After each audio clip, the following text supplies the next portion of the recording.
আজ আমি আপনাদের জন্য নিয়ে এসেছি তেলাপিয়া মাছ দিয়ে হচ্ছে ভুনা, মানে তেলাপিয়া মাছের ভুনা তরকারিটা নিয়ে এসেছি।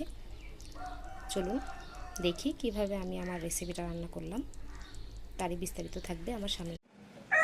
এবার একটু দিয়ে দিচ্ছি।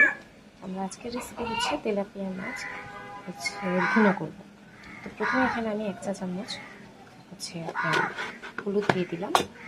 এবার এতে দিয়ে দিচ্ছি সেই মাছগুলো হচ্ছে লাল না হওয়া পর্যন্ত ভাজবো, উল্টে পাল্টে এগুলোকে ভেজে নেব।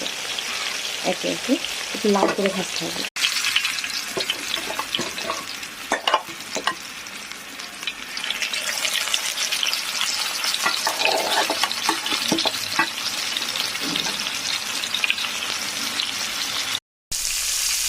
একে একে এখানে সবগুলো মাছই দিয়ে দিয়েছি আমি। সবগুলো মাছ দেখতেই পাচ্ছি লাল করে ভাজি করছি। এগুলোকে একটু লাল করে কড়া করে ভাজি করছি। কড়া বলতে বেশি কড়া না, আর তেলাপিয়া মাছ এমনিতে একটু নরম। এবারে এতে দিয়ে দেবো পেঁয়াজ কাটাগুলো।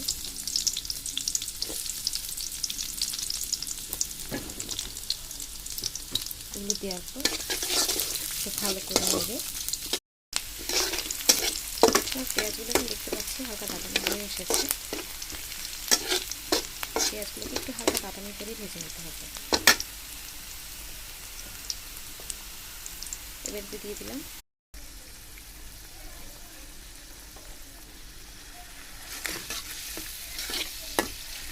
অল্প অল্প আছে, অল্প বলতে মিডিয়াম আছে, একদম ছোটো করে দিতে না, একটু মিডিয়াম আছে। এটাকে ভালো মতো কষা। আমি কিন্তু অনেকক্ষণ যাবতই টমেটোটা কষাচ্ছি। দেখতে পেয়েছেন টমেটো কিন্তু এখনও অতটা সেদ্ধ হয়নি, শক্ত শক্তই আছে। আমি কিন্তু কষানো হয়ে গেছে, তেল উঠে গেছে, একটা টমেটো কিন্তু। এবার এখানে একটু পানি দিয়ে দিচ্ছি আমি, সামান্য পরিমাণে একটু পানি দিয়ে দিব। পানিটা দিয়ে হচ্ছে এটা একটু নেড়ে দেবো, পাতিটা নেড়ে দেবো। মাছটাকে ঢেকে দিলাম। এটা এখন আঁচটা হচ্ছে একটু মাঝারি করে দিলাম। মাঝারি আছে, এটা কিছুক্ষণ হচ্ছে জাল পাবে। এবার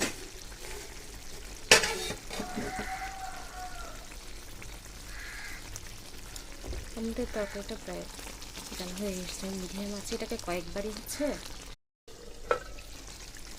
এবার